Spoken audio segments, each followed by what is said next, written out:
Hi Bianca. Hi. How are you? Very fine. Okay, when's your birthday? March 2. March 2. So you already celebrated with your family, I suppose? Yes. Okay. What did you do on your birthday? Simple dinner with the people I love. Including Miguel? He was present. Okay. Since it's your birthday, why did you choose to celebrate it with the street kids? It's my first time actually to celebrate my birthday like this with Artist Center. And I find it fun because I get to share my blessings with kids. How about last weekend? It was Miguel's graduation. Yeah. What did you tell him? I was present the whole program. Oh, right. And while you were there, ano palang tinapos niya? That's his high school? Yes, high school. Okay. Where did he graduate pala? It's Cavite School of Arts. How about So, you? regular school. 2 or 3 years pa po. Haba-haba. Alright. Are you excited also na Of course. makagraduate? Na-inspire nga ako when I graduate. Alright. Since na-experience mo na mag-celebrate with the kids, what do you plan to do from, do you have plans to also do the same thing in your, siguro sa mga future na celebrations mo? Of course, pwede. Pero, syempre, gusto ko iba naman yung puntahan. And parang ibang Yes, people naman yes. yung maka-benefit. Right.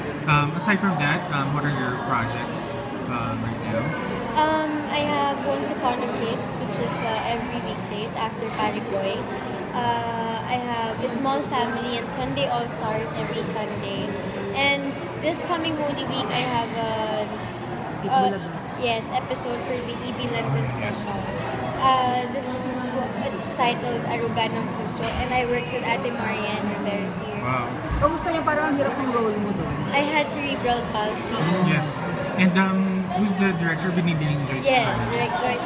How did you study for the role? May parang pinuntahan ka bang shelter? Wala po.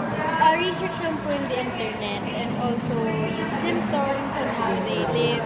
YouTube videos. Nahirapan ka to portray na gano'n mo?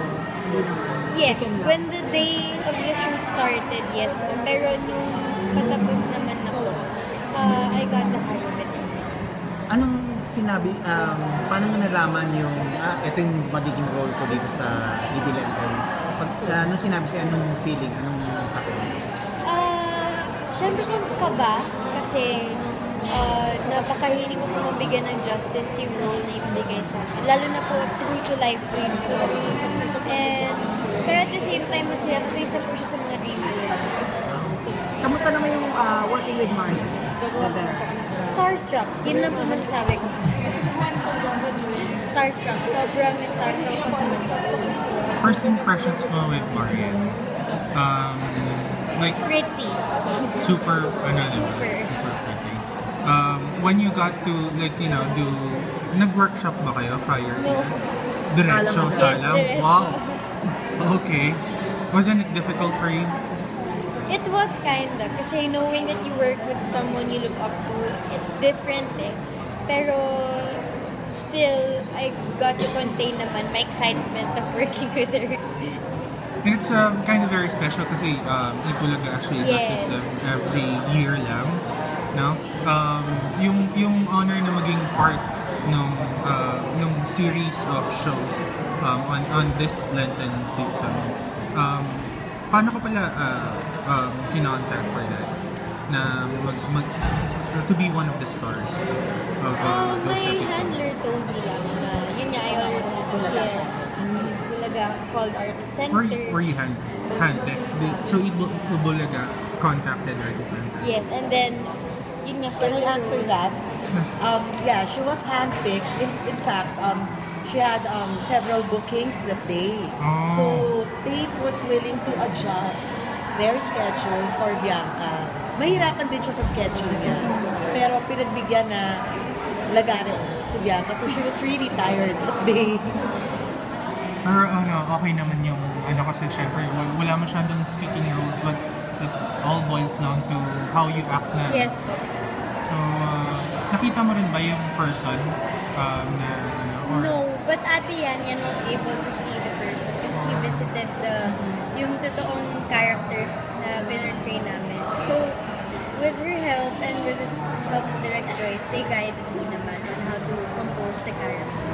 First time mo to work with Direct Joyce? Or? No po, siya rin po yung director namin sa Once Upon a Time. Ah, okay. So it's first time with Marian? Actually, hindi rin po. Hindi rin ba? Sa Darna po nagkasama. oh, yes, yes. Speaking of Once Upon a Kiss, kamusta na yung teleserye? Paano na yung takbo ng show? Secret. Okay. Pa-climax na ba? Secret. Watch. So, extended hanggang next year. Sana. Great. But still, iba na yung story. Paganda na siya ng paganda. Kahit kami nagulat rin kami sa mga nangyayari. So, we should Have you like read the script already? Kamusta Yes. na? So, talagang sinisikret. Yes. Okay, looking forward to what you're gonna show sa Once Upon a Kiss. Can you like invite people to watch the show? Mga kapuso, iniimbitahan ko po kayong abangan ang mga magagandang pangyayari na darating sa buhay nila Ella at ni Prince sa Once Upon a Kiss. Pagkatapos po yan ng Pare Boy gabi-gabi sa GMA Television. And also your episode for Ipulira. At opo, pag-abangan niyo po ang EB London special episode po namin ni Ate Marian, ang Aruga ng Puso. Sana po matouch po namin yung hearts niyo at meron din po kayo matutunan sa ginawa namin para sa inyo. Alright. Thank you very much. Happy birthday. Ako last na lang muna. Go, go, go. Go, Ano go, go. yung gift mo sa sarili mo sa birthday mo this year? Wala din. Wala kang ano? Or maybe wala pa. Wala pa. How about Miguel? Ano nabigay niya? He gave me a watch. Wow. Siya. Meron din ako, follow up ko. How is this year different from yung other birthdays? Yung birthday? I think my birthday this year mas simple and mas How do you hindi usually planned ba? yung mga nangyayari. How do you usually celebrate pa yung birthday mo? Yung before? Dinner lang with family. Pero this year, kasi I didn't have any plans at all, I was surprised lang by my sisters and family and friends. Tapos yun, which is, ang sarap sa feeling na knowing the people you love planned your birthday for you without you knowing anything. So how'd you find also art in Ireland? But, Itong location natin ngayon. How do you find it? I liked it because, my love for art and kasi art is very close to my heart talaga. So, sobrang ang dami kong nakita and excited nga ako umakyat kanina. Nung una ko nakita yung paintings and ang dami ko na rin kong ideas for my future masterpiece. So, may time ka pa para Meron sa po. sketches? I do it on set. So, saan mo siya nilalabas or nasa bahay lang ngayon? Hindi po siya canvas. As of now, it's all on my laptop. Laptop, digital. Tom Rodriguez. Secret. I-release ko siya. So, may Tamang panahon. Magkakaroon po ako ng art exhibit. Yes. Wow. Maybe 5 years from now. Ba't 5 years pa? Nagko-collect ako po ako ng Mga ilan na ngayon? secret. Hindi pa lang. Happy birthday, Bianca. Thank Happy you. birthday, dear. Thank you po. Thank you.